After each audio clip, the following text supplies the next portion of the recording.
चलिए, आज हिस्ट्री का क्लास दूसरा नंबर का है। क्लास दूसरा नंबर है, हिस्ट्री का क्लास दूसरा। दूसरा क्लास में हम लोग पढ़ेंगे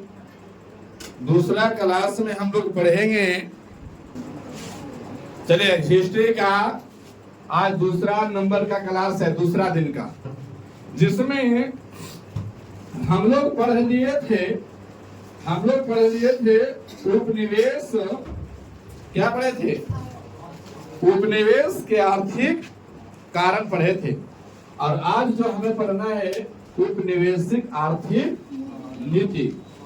हिंदू चीन में फ्रांसीसी उपनिवेशवाद की स्थापना का कारण पढ़ लिए थे।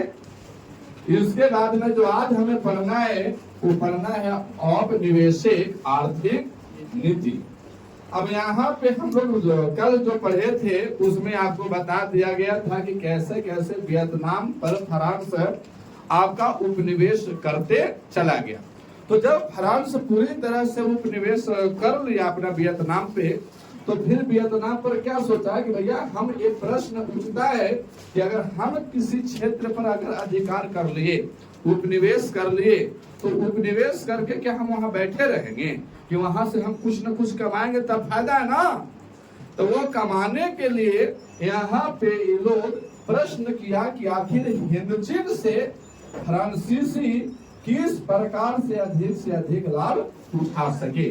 प्रश्न तो यहाँ पे ये बन रहा था कि जब उपनिवेश कर लिया फ्रांसीसियों ने, तो फ्रांसीसी अधिक से अधिक वहां पैसा कैसे कमा सकता है, या फिर हम कर सकते हैं कि अधिक से अधिक लाभ कैसे उठा सकता है।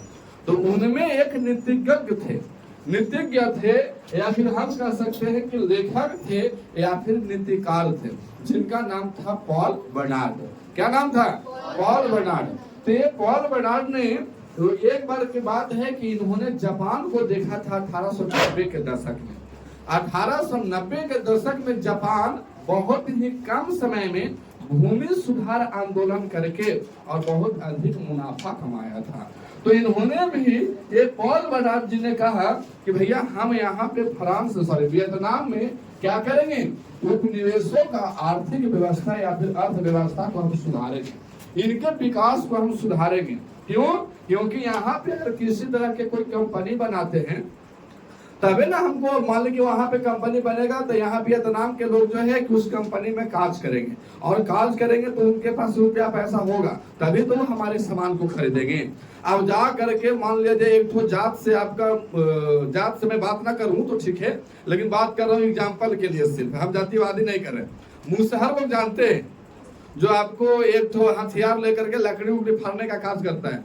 अब उसके टोली में जाकर के वीआईपी मार्केट लगा दोगे तो क्या लोग लेगा? कुछ लेगा? नहीं लेगा। क्यों? उसका पहनावा भी उस टाइप का नहीं है, उसका रहन सहन भी उस टाइप का नहीं है, और वहां जाकर के तो 100 रुपए किलो चावल बेचो, कोई लेगा? कोई नहीं लेगा। वो तो ससुरा मांग चुन के खा लेता है, पेट भर लेता है कंप्लीट।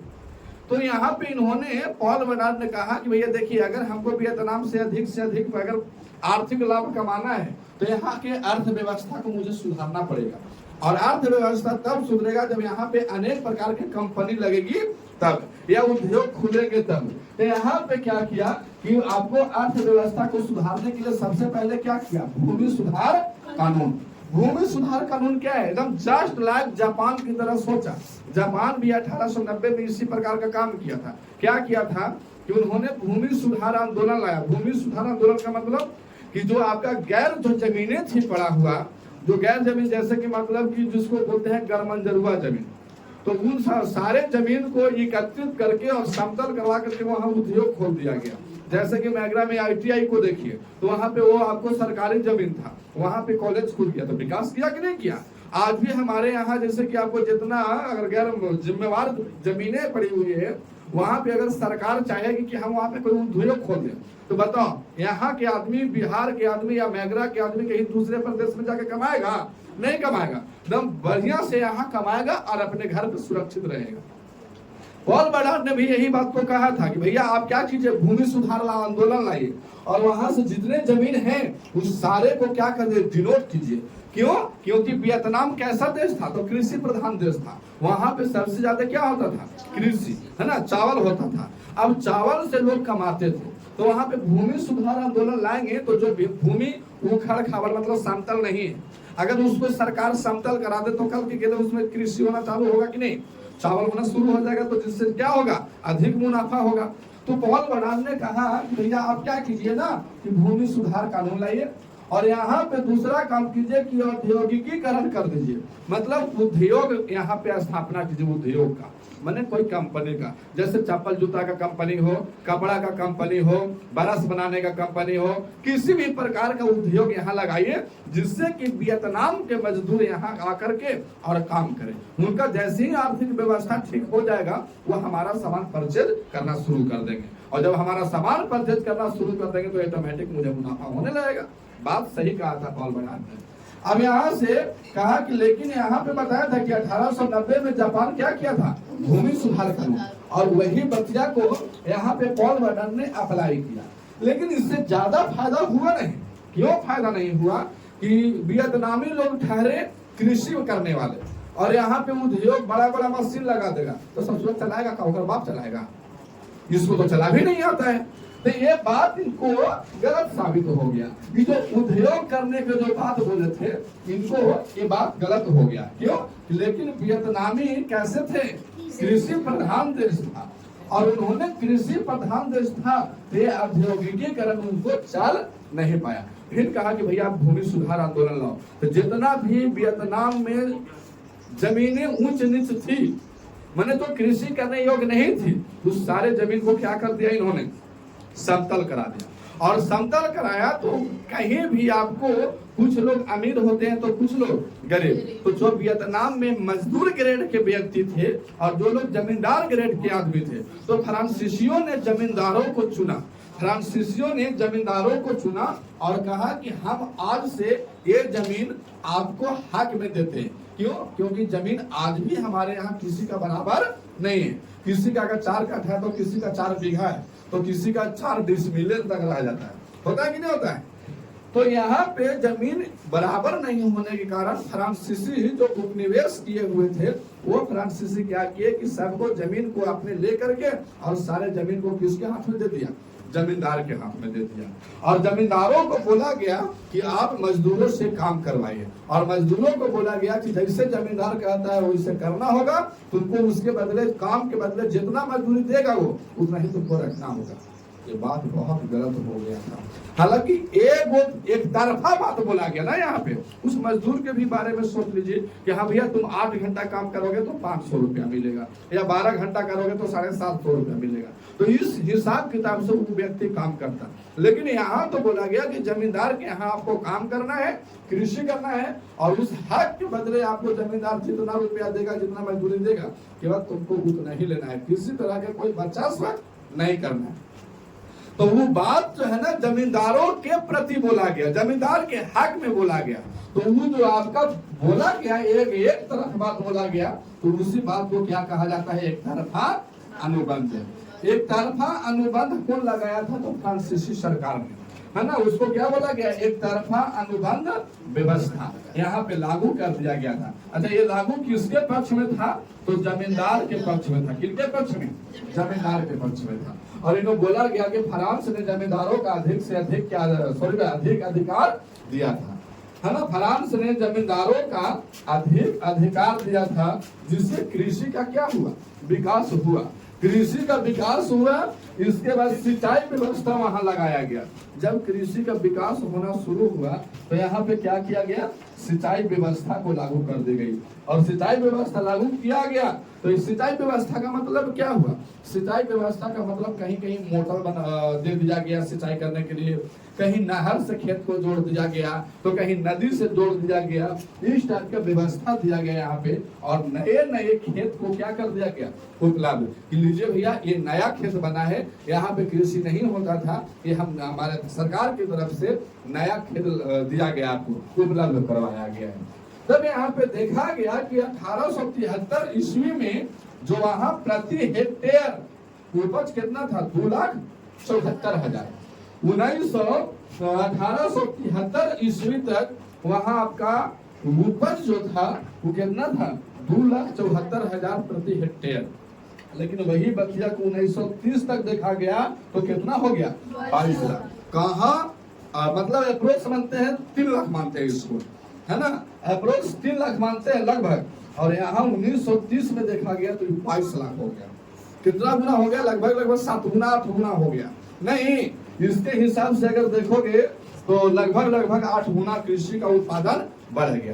तो इन्होंने खूब मुनाफा कमाया। कौन, फ्रांस की सरकार खूब मुनाफा कमाया। और 1931 ईस्वी तक वियतनाम जो है ना, अरे चलो ना, तो चमड़ी उखाड़ देंगे, सोच लेना। अगर 100 हरामी मरा होगा तो एक हरामी हम हैं, जिसका नाम चंदन है। मन गरम हो गया ना तो तहने ने 10 छड़ी पीट दो ना तो फुल बोतल पानी सिर पर लेके घूमे लगेगी। मैगरा में पानी चढ़ावे वाला डॉक्टर की कमी पड़ जाएगा। बकरूल कहेगा धर्मशाला समझ लिया कि जब मन उठे तब चल दिए। नहीं बोलता हूं तो कम से कम उसका भी आदर करवा। अब यहां तक देखिए 1931 तक वियतनाम विश्व का तीसरा सबसे बड़ा चावल निर्यातक देश बन गया। 1931 ईस्वी तक यह देखा गया कि यहाँ पे जो आपका वियतनाम है ना, वो विश्व का सबसे तीसरा माने नंबर तीसरा पर चावल निर्यात करने वाला देश कौन बना था, ये आपका वियतनाम। पूछता है कि वियतनाम विश्व का 1931 ईस्वी में वियतनाम विश्व का तीसरा सबसे बड़ा निर्यातक देश बन गया, है ना, किसमें, चावल का। अब यहाँ पे ये बात तो हो गई औपनिवेशिक आर्थिक नीति। अगर कोई पूछेगा कि फ्रांस का औपनिवेशिक आर्थिक नीति का व्याख्या करें तो क्या नहीं इसमें बोला गया, आप आराम से देखिए। एक लाइनर में हिंदू फ्रांसीसी किस प्रकार से अधिक लाभ कमाया। यहाँ लेखक पॉल बर्नार्ड, इन्होंने क्या किया कि आपको उपनिवेशों का अर्थव्यवस्था को सुधार करने का प्रयास किया, जिससे भूमि सुधार आंदोलन लगा, औद्योगिकीकरण किया। जिस समय 1890 में जापान भूमि सुधार कानून को पारित किया था, ठीक वैसे ही इसमें आपको नए जमीन किसानों को उपलब्ध कराया गया और मजदूरों को हक में किसी भी प्रकार का कोई बात नहीं बोला गया था। सारे बात जमींदारों की एक तरफ बात बोला गई थी। इसीलिए आपको एक अनुबंध है, एक तरफा अनुबंध व्यवस्था लागू की गई।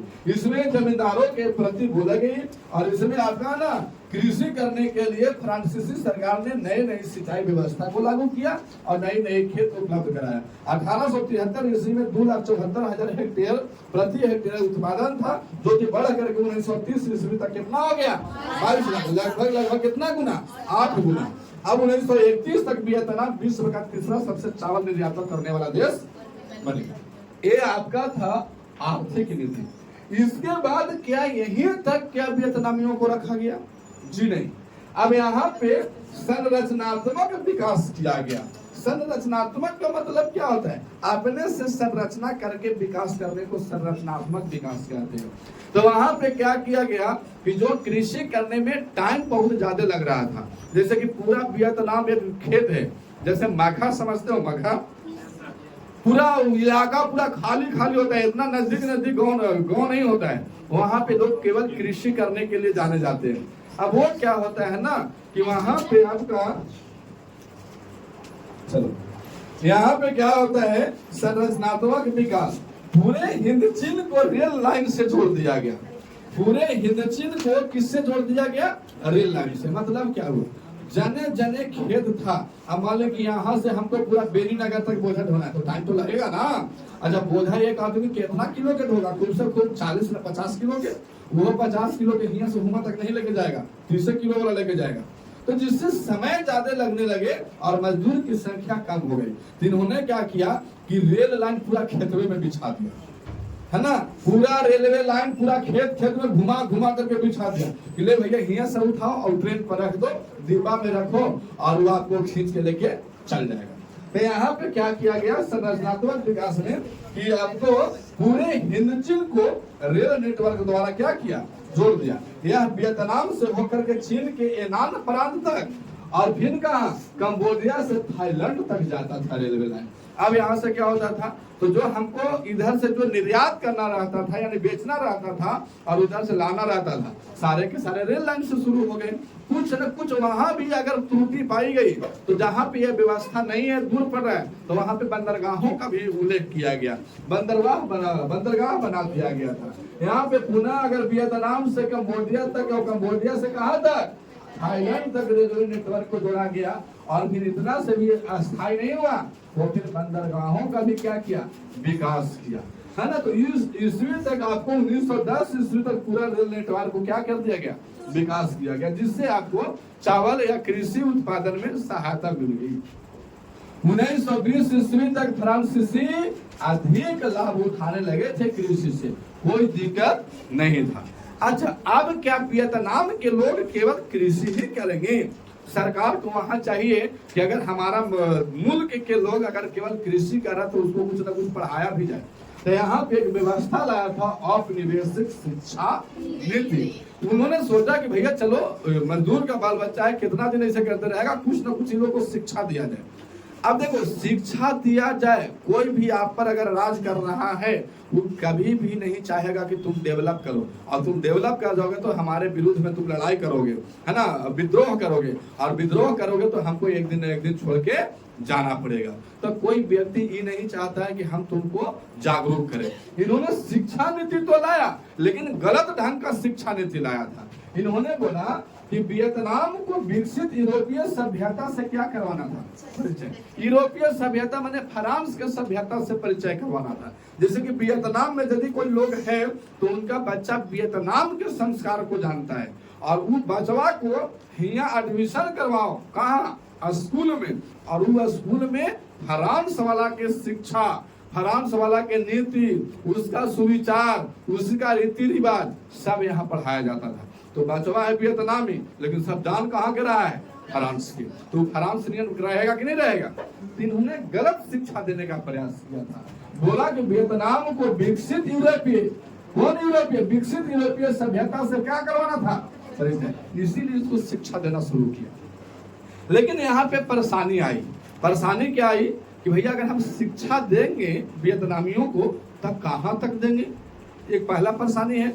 और अगर हम शिक्षा दे रहे हैं तो वो किस भाषा में शिक्षा दें हम इसको, दूसरा परेशानी क्या है, दो परेशानी। नंबर 1 था कि कहाँ तक पढ़ाया जाए उसको, और दूसरा है किस भाषा में पढ़ाया जाए।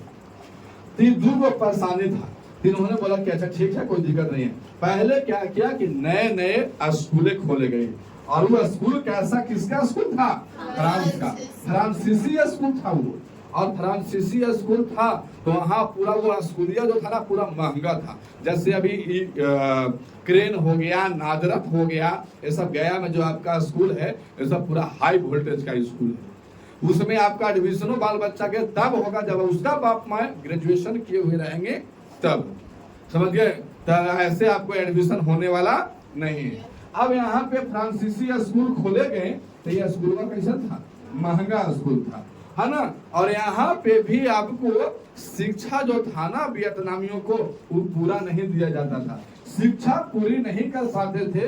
तो भैया क्यों, तो यहाँ वियतनामी तो ऐसा तो क्या था का, मतलब ऐसा था कि वियतनामी पढ़ने में तेज नहीं थे, तो फिर क्यों नहीं शिक्षा पूरी हुआ करता था उनका। तो कारण ऐसा था कि उनको जबरदस्ती फेल कर दिया जाता था। क्यों, क्योंकि इस पर्पस से कि आज अगर वियतनामी पढ़ लेते हैं और ये अगर हक भर पढ़ लिए तो कल के गेले क्या करेंगे कि हमसे ही नौकरी मांगेंगे। और बात सही है। तो फ्रांसीसियों का डर था कि अगर आज ही पूरा पढ़ लेगा और परीक्षा में पास कर जाएगा तो कल हमारे यहाँ सेना में नौकरी ही मांगेगा, कल के वकील में नौकरी मांगेगा, कल और कुछ में नौकरी मांगेगा, डॉक्टर बन जाएगा। तो क्या करेगा, ये वियतनामी है, ससुरा कहीं कूद फान कर देगा, तो हम लोग को यहाँ से भागना पड़ेगा। इसीलिए इसको जबरदस्ती फेल कर दिया जाता था और पूरी शिक्षा वो नहीं कर पाते थे। ऐसा आपको लगता था कि यहाँ पे 1925 के दशक में 1 लाख स्टूडेंट में लगभग 400 बच्चे ही क्या किए थे, स्कूल में पास हो चुके थे, है ना।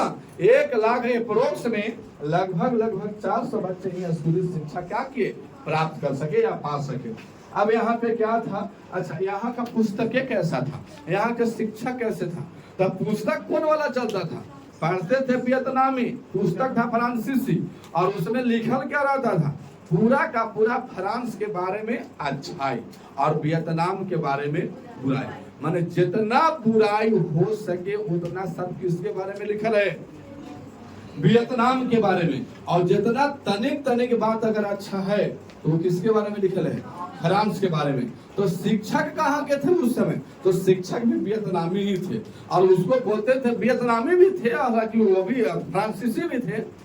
तो वो क्या करते थे कि स्कूल में पढ़ाने के लिए वहां पे दिया गया ये बुक कि भैया ये वाला बुक पढ़ाओ। अच्छा तुम लोग को अगर हम बता दें, हम होने शायद, और तुम लोग को बताएं कि पाकिस्तान अच्छा है, ये अच्छा है, और सब के सब पाकिस्तानी वाला बात सब अच्छा कहते हैं, और तुम लोग इंडिया के है अब इंडिया के बारे में बुराई करके पढ़ाएं, तुम लोग को लगेगा क्या, तुम लोग तो ठंडा स्टूडेंट का पावर कितना होता है, जो तुम बताओगे वही वो मानेगा। जैसे हम अपने बच्चे को जो बताएंगे अभी वो वही मानेगी।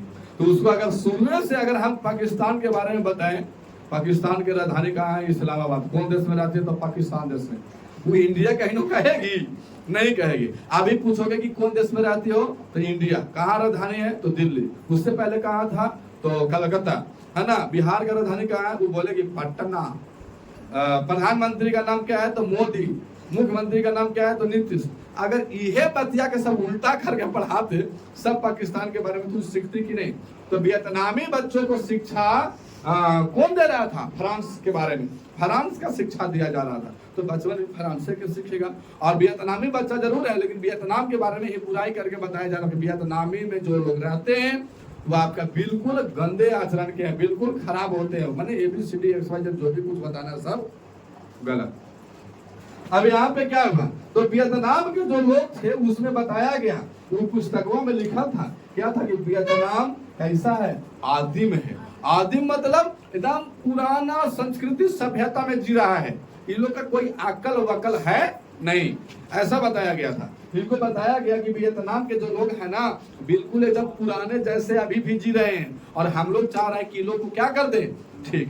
कितना हरामी था फ्रांस वाला, अंदर अंदर पूरा धर के चोप छोड़े ले और बाहर से छिकने ले, बातें होते हैं। तो इन्होंने कहा कि वियतनाम को क्या किया गया, आदिम कहा, और इसको क्या कहा, पिछड़ा। कि अभी भी लोग लगभग वही 1700 ईस्वी के दशक वाला जी रहा है जिंदगी। और इन्होंने बताया कि लोग शारीरिक श्रमिक तो हैं, मतलब शरीर से केवल काम कर सकते हैं, इनको पास कोई बुद्धि अपना नहीं है, बुद्धि का इस्तेमाल ये नहीं करते हैं। और क्या कहा कि जो वियतनामी है ना वो केवल नकल कर सकते हैं, इसमें इनका कोई दिमाग चलता उलता नहीं है। इसको कौन समझा कि नकल में भी अकल का जरूरी होता है, इसको समझाना चाहिए था कि अरे फ्रांसीसी जब वियतनामी लोग नकल कर रहा है इसका मतलब उसके पास अकल है। अगर हम ताजमहल बनाने का नकल कर दिए, इसका मतलब हमको ताजमहल बनाने का अक्ल है तब नकल किए नहीं। और सोचना अगर हमारा अक्ल न रहेगा तो नकल कहाँ से करेंगे। हालांकि पॉइंट था, लेकिन बोले को नहीं बतिया के, पूरा का पूरा अधिकार किसका था, फ्रांस का था। अब यहाँ पे लोग है ना, जो फ्रांस के आने से वियतनाम बिल्कुल क्या हो गया, खुशहाल। बताओ खुशहाल था वियतनाम, नहीं। वो तो और कहीं लग रहा होगा कि कखनी ये चल जाए कि हम आजादी से रहें, होता है ये बात, होता है। अब इन्होंने सब बात को उल्टा पुल्टा पढ़ा रहा था, तो इस बात को उन्होंने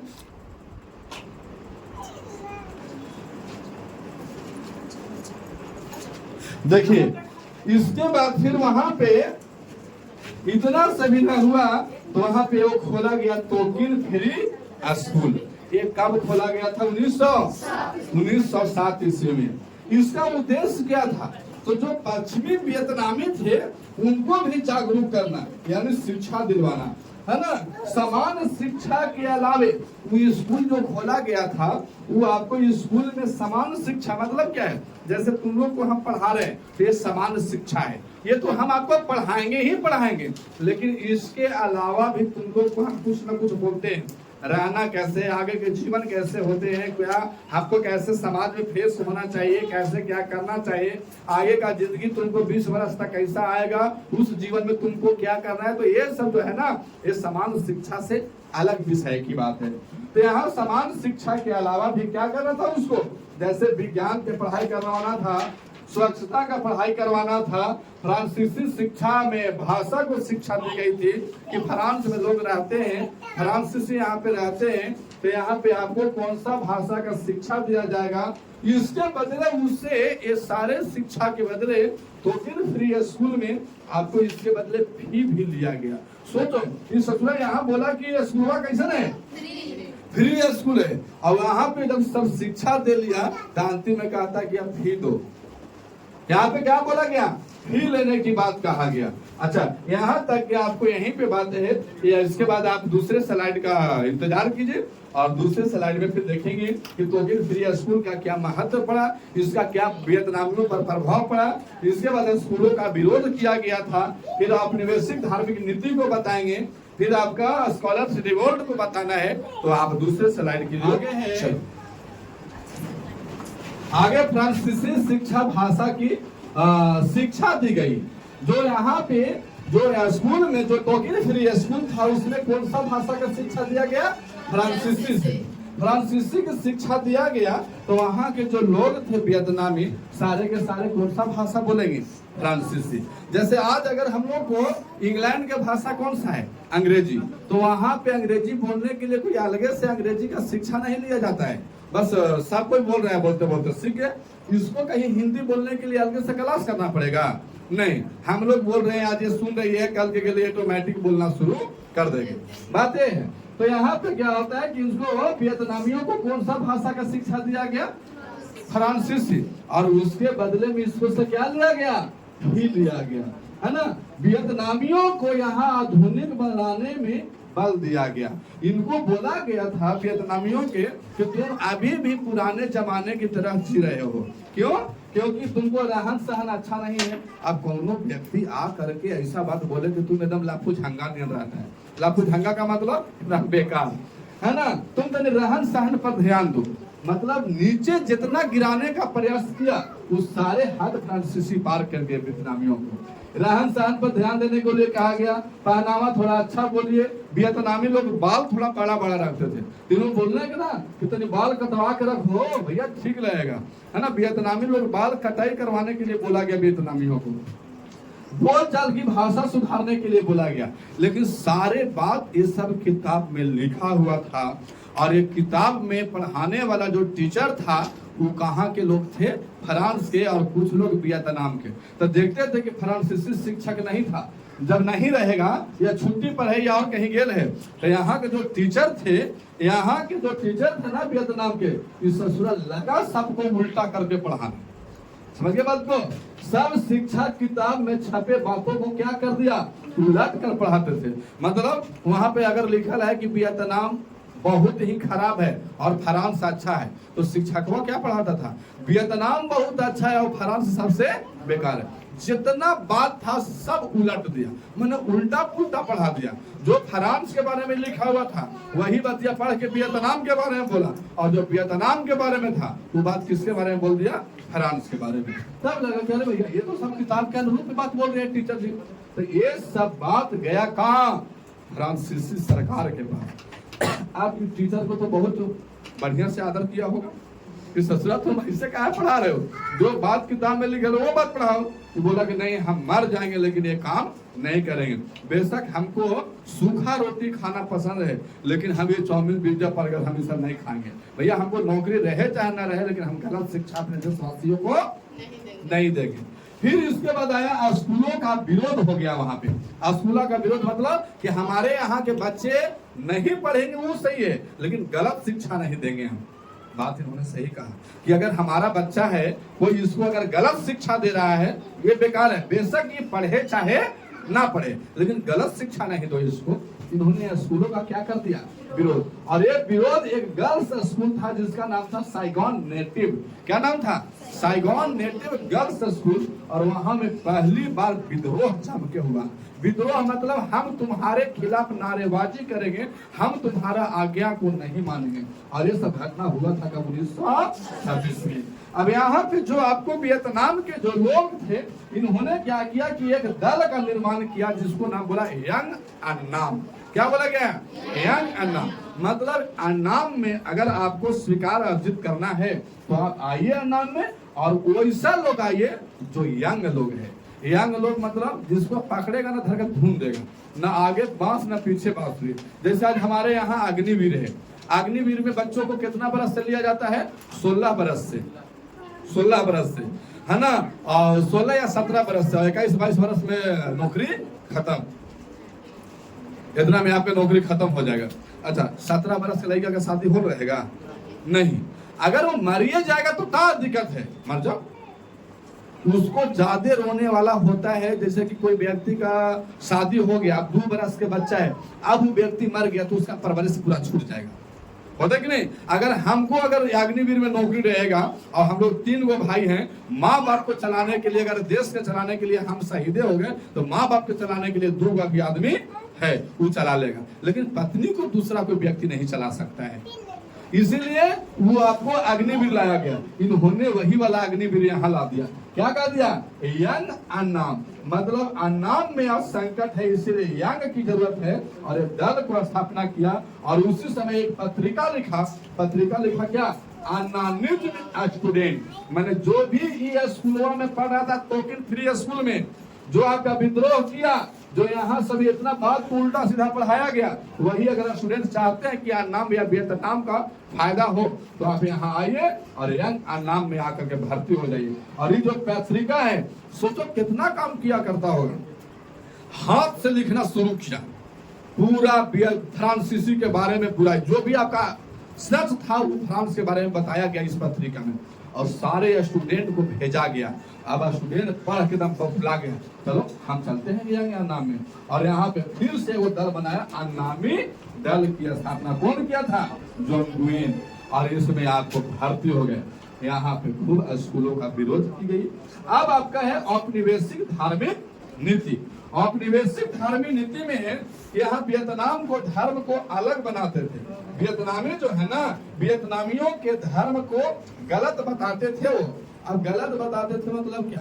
कि जो वियतनामी है ना वो सबसे बेकार है और फ्रांसीसी है जो सबसे अच्छा है। यहाँ पे कुछ ईसाई यहाँ पे जो थे फ्रांसीसी में, फ्रांस में अधिकतर ईसाई धर्म के मानने वाले लोग हैं और वियतनाम में अधिक बौद्ध धर्म को मानने वाले लोग हैं। तो ईसाई धर्म क्या कर रहा था वहां पे?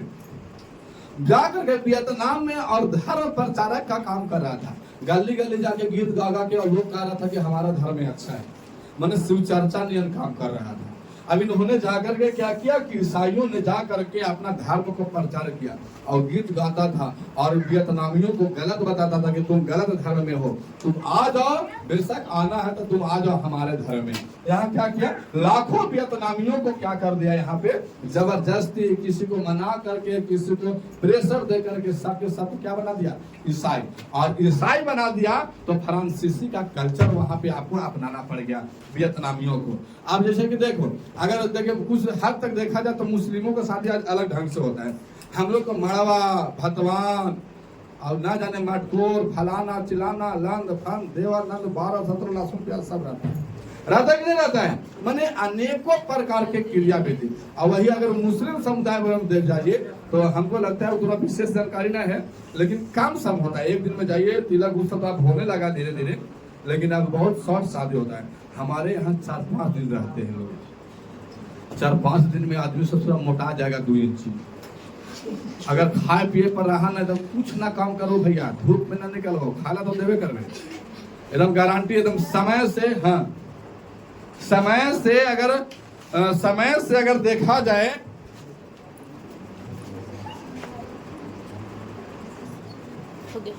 यहाँ पे, अब यहाँ पे क्या थे ना, लाखों वियतनामियों को ईसाई बना दिया गया। अब यहाँ पे जो थे वियतनामी बौद्ध धर्म को मानते थे, मैं बताया। इसके बाद जो ईसाई लोग थे, फ्रांसीसी में कौन सा धर्म के लोग रहते थे? ईसाई धर्म के लोग। और वहां पे धर्म प्रचार करके और लाखों वियतनामियों को क्या कर दिया? ईसाई में जोड़ दिए। इसके बाद वहां के वो लोग बहुत बढ़िया था, जैसे कि आपको थोड़ा बहुत आपको हम कह सके तो एक प्रचलित था, किसमें थोड़ा सा तनी मनी जोक टोटमा भी जाना करते थे। नाम था कन्फ्यूशियस। क्या नाम था? जैसे लोग ना होता है, हम उसके फैन हैं। जैसे पहले के लोग एक आध, जैसे कि बाबा थे, वो बाबा, जैसे पहले के लोग बाबा थे, जैसे आसाराम, जानते हो? तो लोग कौन मुल्क के आदमी है, आसाराम के कौन नहीं जानता है? राम रहीम को जानते हो? राम रहीम हाँ, राम रहीम के वो आपका राम रहीम आसाराम के चेला था। मतलब हम कह सकते हैं कि राम रहीम चेला था कि गुरु, राम रहीम के गुरु कौन था? आसाराम। तो ये बात था, जब किसी का दिन अच्छा चलता है ना तो सब बुराई छिपा हुआ रहता है, और जब किसी का दिन खराब हो जाता है ना तो सच्चाई खत्म और बुराई उभर जाता है। तो उसी टाइप का कौन था? कन्फ्यूशियस। वहां पे, कहाँ पे? वियतनाम में। लोग इसका बहुत बड़का बड़का फैन थे। बड़का बड़का फैन माने वो चाले वाला नहीं, मतलब उसके बारे में मैंने वो जो कह दिया वो मान लेगा।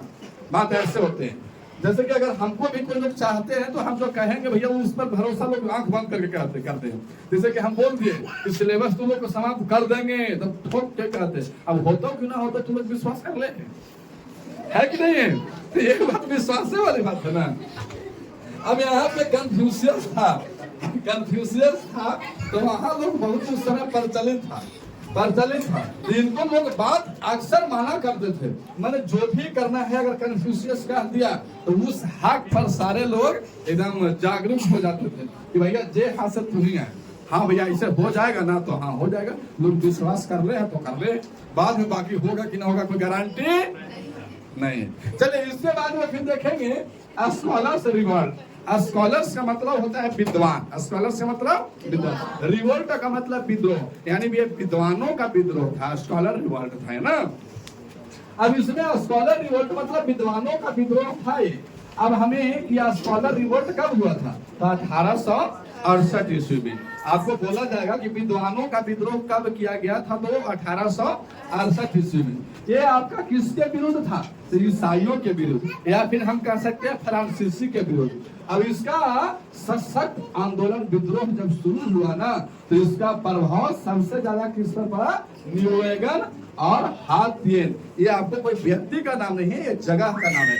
इसके प्रांत पर अधिक प्रभाव पड़ा। इसने क्या किया? कन्फ्यूशियस सबको बोल दिया भैया अगर कोई तुमसे टकराया उसको मारो भर पे। जैसे हम लोग भी नारा बचपन में लगा था, कोई हमसे टकराएगा चकना चूर हो जाएगा, चूर हो जाएगा। हाँ, चूर का होता है, फुट जो कहना वो कह दो। तो वही बात है, हम लोग कहते थे चकना चूर, मतलब मैंने शीशा जैसे चकना चूर होता है ना, वही से। तो कहा मैंने तू आदमी लोहा के बनल है कि टकरा भी फूट जाता है, मार के हालत खराब कर देगा। लेकिन हम लोग एक रोज में कहते थे। हमारे गांव के बगल में यादव जी का गांव था, सच में हम लोग को बहुत मारता था वो, और जब लड़ाई करता था उसमें हमको हराइए देता था। हमने के खास करके हम लोग इतने को झंडा बना करके 2 रुपया कॉपी रहता था हम लोग को उस समय पढ़ने के लिए 7-5 में। तो वो और डांटा बनाते थे, खूब बड़का लंबा बांस काटते थे, और ऊपरे हम लोग के मम्मी से पूछते थे मम्मी हमें झंडा बताओ, तो बोलते कि ना बेटा तुम्हारा झंडा नाम A1 है। का भाई ससुराल में 20 फुट के बांस और 2 फुट के भी न रहता था, पता न लगता था कि झंडा है कि नहीं है, समझ गए। और वो भी रंग करने के लिए, कलर करने के लिए हम लोग को मम्मी बोलते थे कि हल्दी से ऊपरे रंग लो और नीचे सिम के पत्ता से, बीच में तो उधर है और कट पेंसिल से चक्र बना दो। तो हम लोग बोलते थे कि नहीं, तो मम्मी बोलते थे कि अच्छा हम लोग को नहीं लग रहा है। हम लोग बोलते थे कि अच्छा नहीं लग रहा। वो बोलते थे कि मम्मी की भैया कलर से बढ़िया हम लोग प्राकृतिक में जिए तो बढ़िया है, सिम के पत्ता से हमको बहुत अच्छा लग रहा है, बेटा तुम्हारा झंडा ना एकदम मस्त है। का भैया लगेगा, हम लोग मानते थे कि मम्मी के जब अच्छा लग रहा है तो बढ़िया बात है। अच्छा उस समय और कुछ नहीं था, तो ऐसे बांसुरे के फाड़ देते थे और बांसुरे में ऐसे पेजवा समा देते थे और बोले से रस्सी 26 जनवरी, पता लगता था कि झंडा है कि नहीं। कोई इन्हें सब दूर कुछ दिया तो झंडा उतना ही रह गया। तो हम लोग का मेन उद्देश्य था यादव जी से लड़ाई करना। हम लोग डरपोक जरूर थे, लेकिन बड़ा बड़ा बांस था तो पीछे से दूर कूद बात दे रहा था।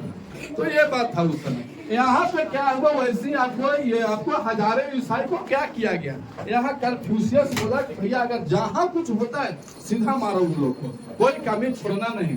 अब इसका भी आपको ये प्रांत पर यदि अधिक प्रभाव पड़ा तो ये प्रांत के रहने वाला कौन था? कन्फ्यूशियस। वहां पे आदेश दिया वियतनामियों की जाओ इन लोग को पीटो।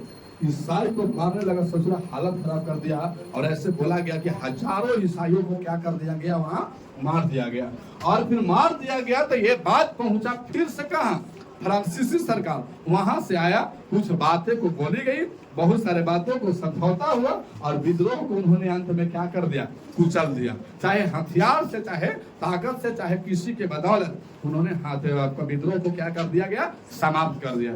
और यहाँ से आपको वियतनामी राष्ट्रवादी ने फ्रांसीसी के विरुद्ध प्रेरणा स्रोत का कम हो गया कि चलो ठीक है। अब उनका प्रेरणा कम हुआ। फिर आपको आगे चल करके हुआ हाओ आंदोलन आई। अब हुआ हाओ आंदोलन हम लोग कल पढ़ेंगे। आज के क्लास यहीं पे समाप्त। जय हिंद, जय भारत।